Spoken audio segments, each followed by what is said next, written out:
I fix this exact problem for people. Usually it's businesses that are running AI, but underneath everything is slowly falling apart. With my system, I build it to be AI agnostic, and that's what I'm going to kind of talk about here and show you. This is my system running on ChatGPT for the first time. So let's see if it actually survives. But first, I'm going to talk a little bit about like the business owner that came to me. He was running about 30 automations in Claude Cowork, and they had stopped working.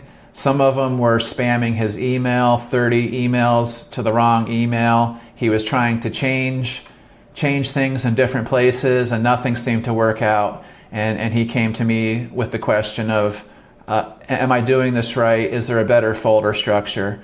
And the answer is yes, there is a better folder structure. So if we take a look at this here, this is the forked brain kind of concept.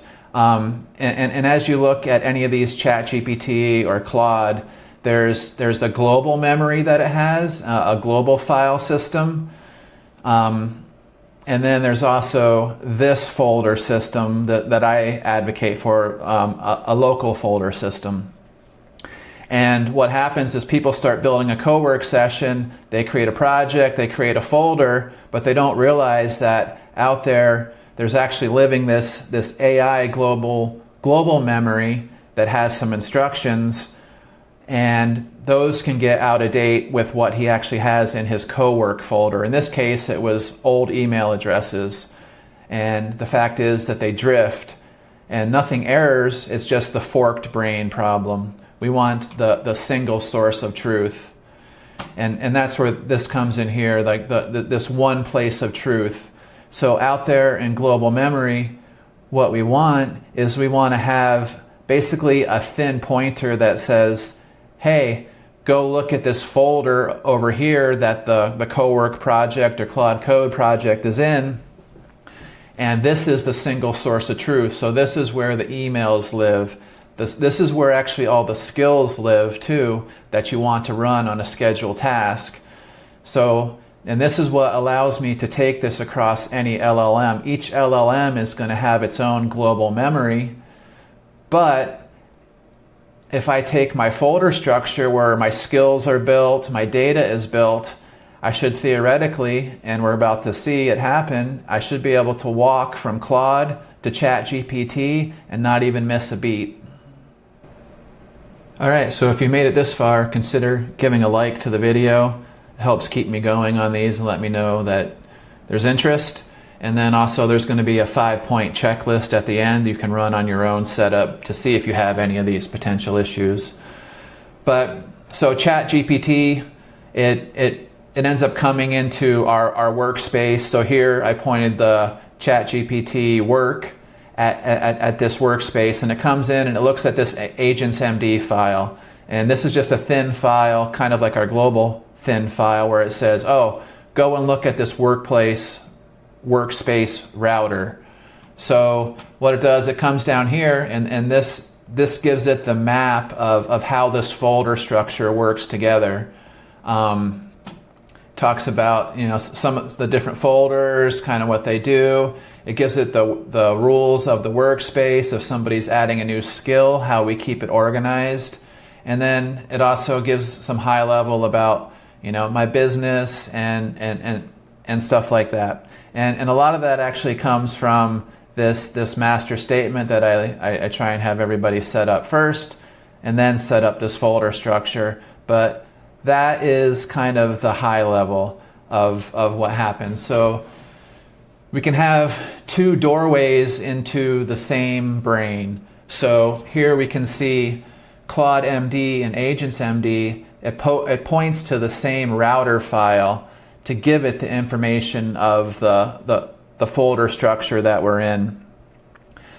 And what does ChatGPT actually read for every task in here? So when we're talking about the global stuff before, that stuff lives out in a hidden file, and for ChatGPT it's actually these .codex files where it reads this agentsmd file, and this tells the the AI some high-level instructions, and then it kind of goes down the chain of folder structures. So it's, it looks inside the project that we're in for an agent MD, and then it goes into the folder that we're in at this agent MD. And one of the gotchas with ChatGPT is it combines this whole chain, and what it's meant to do is if there's any contradictions, it's going to use the lower level to override the higher level, but it's actually capped at about 600 to 800 lines in total for these agent MD files. In Claude, it's a little bit different. It does read everything and puts them all together. You just end up with some potential context bloat. And I know that's getting a little bit technical, where someone just, like someone says, hey, I just want this to work, right? But you don't have to be a coder, but this organizational structure, I think it's really important, because this here it's readable to the AI, but also this is human readable, right? Your files just aren't living in places all over your computer. Like where are they? You have to ask your AI, where does this file live? No, you should be able to open up this folder and see. So kind of if you look at it, we have these configs. So this could be where our names and addresses are. So information about my business, certain trading things. And then we have an inbox where you can drop stuff, my Neo Pioneer website, and then any outputs that we actually create.